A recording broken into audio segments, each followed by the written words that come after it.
Thank you very much, Secretary Cabral.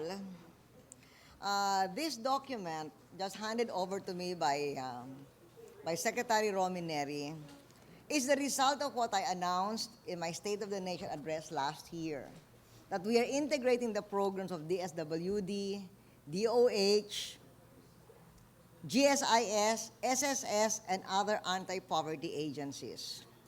And this is one reason why I accepted the invitation of Brazilian President Lula da Silva to make a state visit, where SP Cabral was one of the members of my official party, because we wanted to study Brazil's exemplary social protection program. The World Bank and others say that Brazil's social protection program, especially its Bolsa Familia program, had immediate and significant effects on the living conditions of its poor population without discouraging work and job search. In fact, Brazil has already reached the millennium goal of reducing extreme poverty by half for 2015. So it is indeed a model that we should study. Brazil's Ministry of Social Development and Fight Against Hunger was created in January 2004 to coordinate social assistance, food and nutrition security, and income transfer action. They have a single system of social assistance and food and nutrition security. Similarly, in our country, as a result of the work in progress then, of what is this document now, we tasked the Secretary of Social Welfare and Development to coordinate the programs that were set forth in this document, in this plan, whose crafting was headed by Romineri. And these programs are implemented not only by DSWD, but also by SSS, GSIS, PhilHealth, DOH and the Nutrition Council, TESDA, DepEd, CHED, Pag-ibig, NHA, Microsmed Council, Department of Energy, and others. Brazil's system of social assistance includes continuous benefit for aging and disabled people, fight against sexual abuse, violence and exploitation for child and adolescent victims, and its flagship, or its most popular, its marquee project, the Bolsa Familia program. Similarly, in the Philippines, SSS and GSIS provide pensions for aging people. Employers, in fact, we should thank, for they have funded the 2 increases in SSS benefits since 2005, and GSIS pensions have been indexed to inflation and have increased every year since 2001.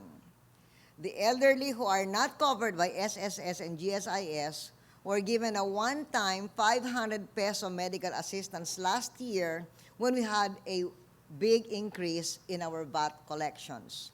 Senior citizens enjoy 20% discount on food, transportation, and recreational services. And Vice President De Castro was the author of the Senior Citizens Act when he was a senator. Benefits for disabled people include mandatory 20% on discounts and on medicines, medical for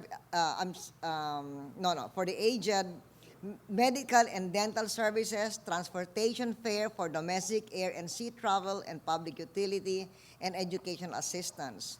The PNR, in fact, offers 50% for train rides. Educational skills, training, and opportunities are available to persons with disabilities.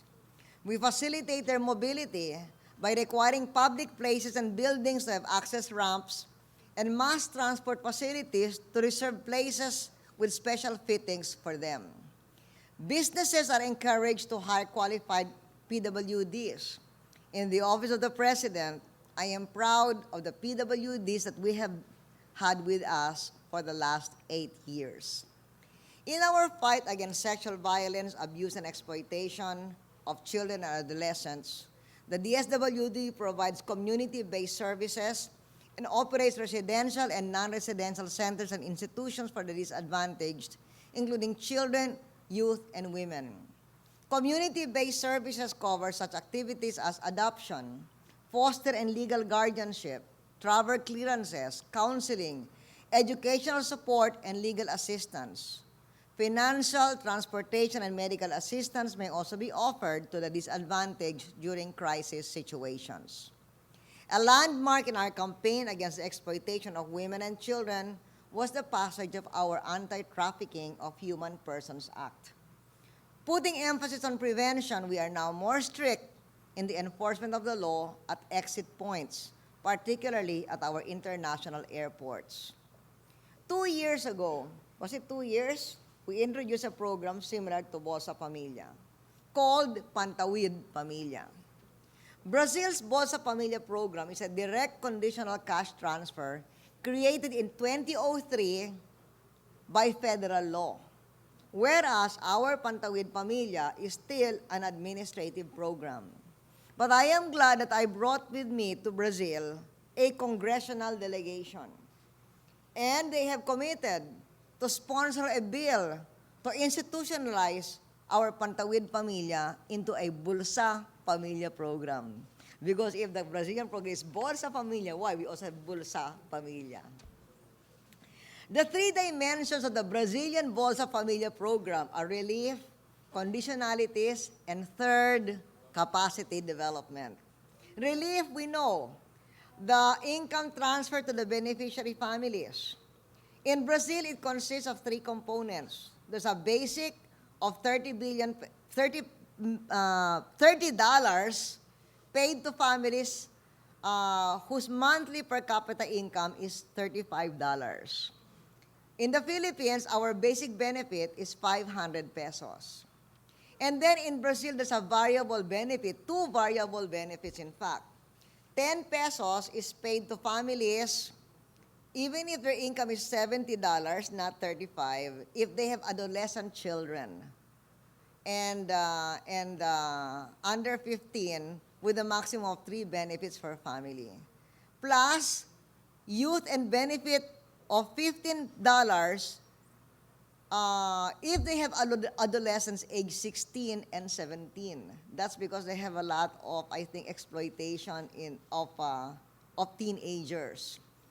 With a maximum benefit of 2 benefits per family. In the Philippines, we have 1 variable benefit. That's 300 pesos per month per child, aged 3 to 14, with maximum benefits of 1,400 pesos per month per family. Now, in Brazil, to be registered, a family has to answer a questionnaire. Then the federal government analyzes the information and identifies the families that should enter the program. Then the benefits are paid by the federal government directly to the families who draw them monthly from banks and other establishments using a magnetic card.